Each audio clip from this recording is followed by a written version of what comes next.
नमस्कार दोस्तों।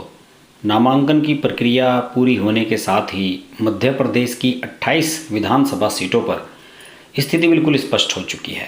किस सीट से कौन प्रत्याशी होगा ये बिल्कुल क्लियर हो गया है। सभी 28 सीटों पर कांग्रेस, बसपा और भाजपा के बीच में त्रिकोणीय मुकाबला नजर आ रहा है। आप सभी जानते ही हैं कि भाजपा के 107 विधायक हैं और कांग्रेस के 88, जबकि 116 विधायक होना जरूरी है किसी भी दल के लिए यहाँ बहुमत पाने के लिए।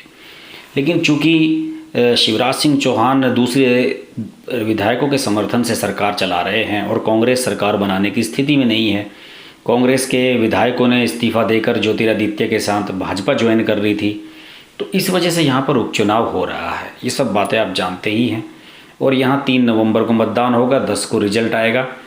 बहरहाल 16 तारीख को यहाँ नामांकन की प्रक्रिया पूरी हो गई और अब मैं बता रहा हूँ आपको कि इन 28 सीटों पर किन किन के बीच में मुकाबला है।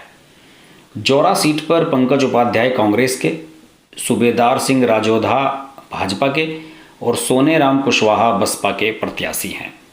इसके अलावा सुमावली सीट पर अजय सिंह कुशवाहा कांग्रेस के, एंदल सिंह कंसाना भाजपा के, राहुल डंडोतिया बसपा के, मुरैना से राकेश मावई कांग्रेस के, रघुराज सिंह कंसाना भाजपा के और राम प्रकाश राजौरिया बसपा के, दिमनी से रविंदर सिंह तोमर कांग्रेस के, गिरिराज डंडोतिया भाजपा के, राजेंद्र सिंह कंसाना बसपा के, अम्बाहा सुरक्षित सीट से सत्यप्रकाश रखवार कांग्रेस के, कमलेश जाटव भाजपा के, भानु प्रसाद संखवार बसपा के, मेहगांव से हेमंत कटारे कांग्रेस के, ओपीएस भदौरिया भाजपा के, योगेश नरवारिया बसपा के, गोहद सुरक्षित सीट से मेवाराम जाटव कांग्रेस के, रणवीर सिंह जाटव भाजपा के, जसवंत पटवारी बसपा के, ग्वालियर पूर्व से सतीश सिकरवार कांग्रेस के, मुन्नालाल गोयल भाजपा के, महेश बघेल बसपा के, डबरा सुरक्षित सीट से सुरेश राजे कांग्रेस के, इमरती देवी भाजपा की, संतोष गौड़ बसपा के, भांडेर सीट सुरक्षित है,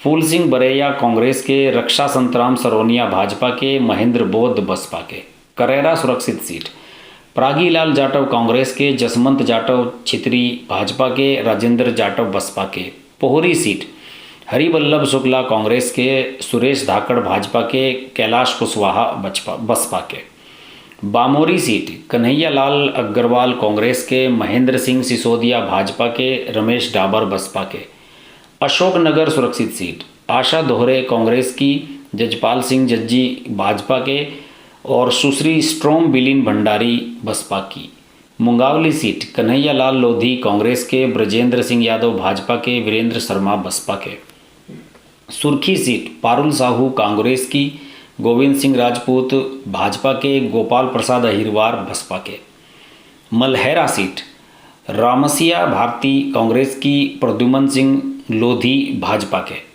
अनूपपुर सीट ये भी सुरक्षित सीट है जनजाति के लिए, विश्वनाथ सिंह कुंजाम कांग्रेस के, बिसाहू लाल सिंह भाजपा के, सुशील सिंह परस्ते बसपा के, सांची सुरक्षित सीट मदन लाल चौधरी अहिरवार कांग्रेस के, डॉक्टर प्रभुराम चौधरी भाजपा के, पूरन लाल अहिरवार बसपा के, ब्यावारा सीट रामचंद्र दांगी कांग्रेस के और नारायण सिंह पंवार भाजपा के, गोपाल सिंह भिलाला बसपा के, आगर सुरक्षित सीट विपिन वानखेड़े कांग्रेस के, मनोज ऊंटवाल भाजपा के, गजेंद्र बंजारिया बसपा के प्रत्याशी हैं।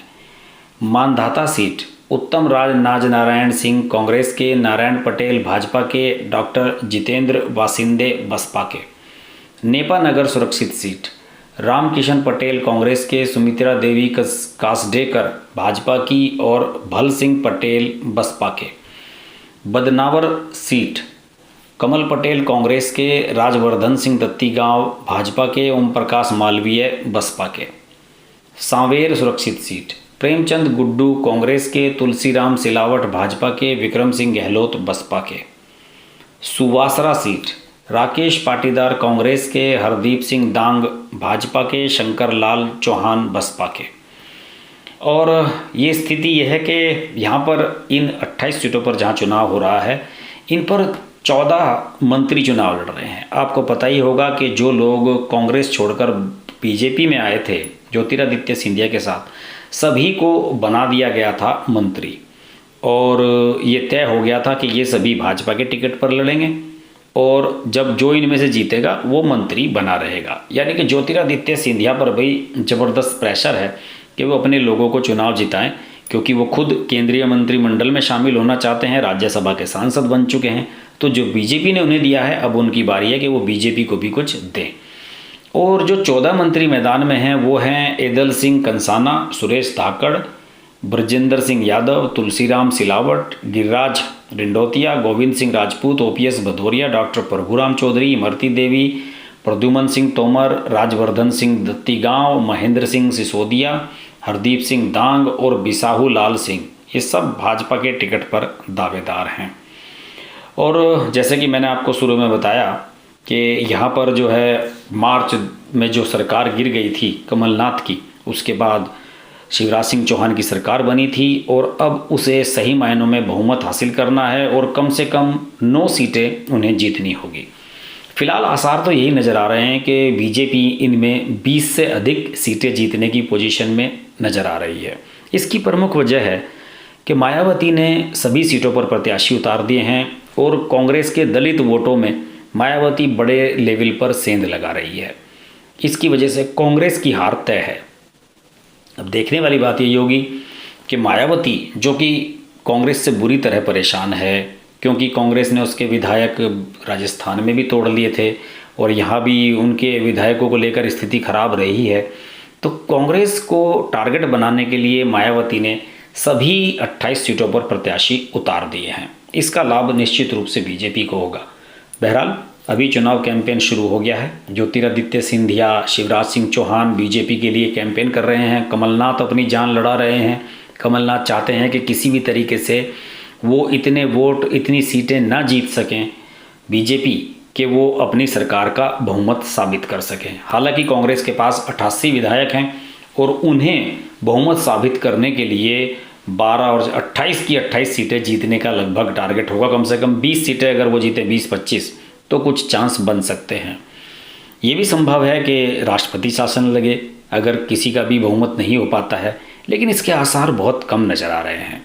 मुझे लग रहा है कि शिवराज सिंह चौहान और ज्योतिरादित्य सिंधिया की जोड़ी मैक्सिमम सीटें इनमें से निकाल लेगी। मध्य प्रदेश के उपचुनाव पर हमारी नज़र बनी रहेगी। देखते रहिए हर्ष की बात लाइव। नमस्कार। अगर आपको हमारी वीडियो पसंद आई तो वीडियो को लाइक करें, चैनल को सब्सक्राइब करें और नोटिफिकेशंस के लिए बेल आइकन को प्रेस करें।